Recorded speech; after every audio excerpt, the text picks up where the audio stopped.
Frank, what did you see that shifted in that third quarter, and how was it trying to get that back as the second half went on? Yeah, I just think they played a better basketball game. And credit the Raptors, they were terrific tonight. They're, the guys that they had starting the game played well, but there are guys coming off the bench with opportunities to play that don't normally get. They made the best of them. Those guys shot 18 for 29 and really hurt us. During that stretch in particular, I think we didn't take great shots, or we turned the basketball over and they got out on the break.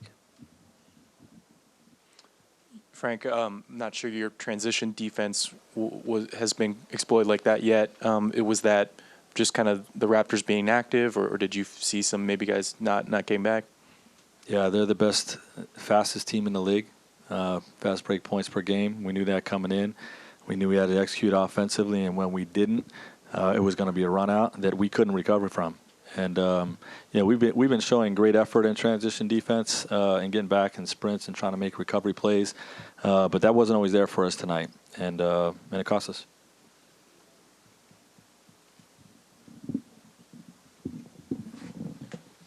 Frank, you had mentioned earlier that the Raptors had some guys playing tonight that typically don't because of injuries.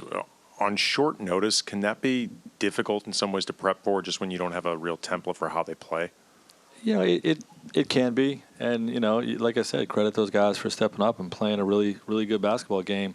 It's a different challenge, not one that we can't overcome, one that we shouldn't overcome. But like I said, you credit the Raptors; those guys came in, played terrific off the bench in their minutes, and sometimes that's the way the game goes. Coach, Siakam has the complete offensive package. He can handle the ball, shoot from the three, and solid on post. How do you guys feel you did on really trying to slow him down before he gets too hot? Yeah, we did a decent job on him. We forced him to a low shooting percentage and under his average, and only 4 assists. It wasn't like he was finding shooters all over the court. But, we contested his threes, 1 for 8. But, ultimately he got the win, so we didn't do a good enough job on him.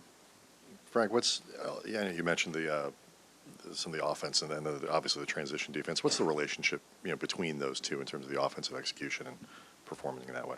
What is the relationship? Just with offensive execution and then being able to protect against the transition problems defensively. Right. Well, there's 2 types of transition. One where you get a good shot and either make it or have good floor balance, where you have a chance, or possessions where you don't take a good shot or you turn the basketball over where you typically don't have a chance. And, we just had a few too many possessions where, we didn't execute well enough offensively and led the runouts. Frank, what did you make of Kyle Kuzma's night tonight, and where did you see him struggling, especially early?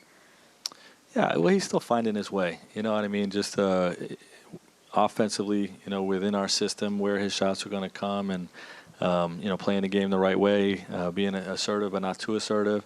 And then defensively within our coverages. And, he's been pretty good defensively.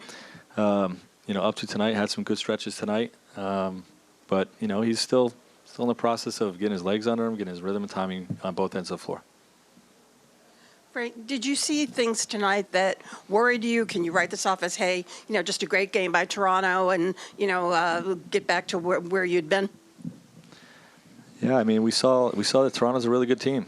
That's all we talked about all day. They're a next man up program, a championship program with the way they play. And you saw it last year when Kawhi was out. They had a really positive record. We knew with guys out tonight they were going to play well, and they did. So credit the Raptors. Frank, all winning streaks come to an end one way or another. Is this sort of a moment you prepared for? Not that you prepared for it tonight, but have you thought about what you're going to say to your team after a loss like this? Nope. Really just stay in the moment, and whatever happens after each game, we remove the result from our process of building habits, and we go back tomorrow and we teach and we try to get better. So, I really wasn't, locked into the winning streak or when it would end or anything like that. Just stay locked into the process. There was an instance in the third quarter where AD had that block and he winced with the shoulder. I'm just curious what the status of that is. Is that something you guys are really actively monitoring? Have you been close to trying to get him a night off at any point, or just what's going on with the shoulder? He's been fine with the shoulder. Obviously, we saw that play. The medical team didn't feel like he needed to come out, and I haven't gotten any update further than that. So, we'll let you know tomorrow.